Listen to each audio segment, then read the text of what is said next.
Hello guys, welcome back. ഇന്ന് നമുക്ക് കുറച്ച് ചോറ് കഴിക്കാം. നല്ല വാഴയിൽ പൊരിഞ്ഞ നല്ല മീനും എല്ലാം കൂടെ കൂട്ടി നമുക്കൊരു അടിപൊളി ഊണ്. ആദ്യം തന്നെ വാട്ടിയ ഇല എടുക്കുക. വാട്ടിയ ഇലയിലേക്ക് നല്ല വെള്ളം നിറമുള്ള നല്ല ഒന്നാം തരം ചോറ് അത് കുറേശ്ശെയായി അങ്ങോട്ട് ഇട്ട് കൊടുക്കുക. ഇതിലേക്ക് കുറച്ച് ബീറ്റ്റൂട്ട് തോരനും കുറച്ച് നാടൻ തേങ്ങ അരച്ച ചമ്മന്തിയും ഒരു കഷ്ണം മീൻ വറുത്തതും ഒരു കഷ്ണം മീൻ കൂട്ടാൻ വെച്ചത് നല്ല മുളകിട്ട് കൂട്ടാൻ വെച്ചതും കുറച്ച് മാങ്ങാച്ചാറും ഒരു കഷ്ണം മുട്ട പൊരിച്ചതും ആയാൽ കുശാൽ.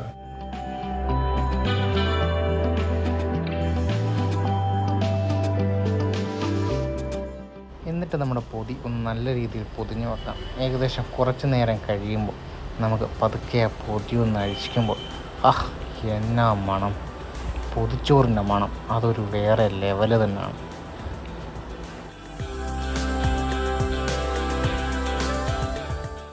എന്നിട്ട് നമ്മുടെ തേങ്ങ ചമ്മന്തിയും നമ്മുടെ അച്ചാറും എല്ലാം കൂടെ ചോറിനകത്തിട്ട് നല്ല വൃത്തിക്കൊന്ന് ഇളക്കിയെടുത്ത് ഒരു കഷ്ണം മീൻ പൊളിച്ചെടുത്ത് അതിൻ്റെ കൂടെ കഴിച്ചാലുണ്ടല്ലോ എൻ്റെ സാറേ, പിന്നെ ഒന്നും വേണ്ട.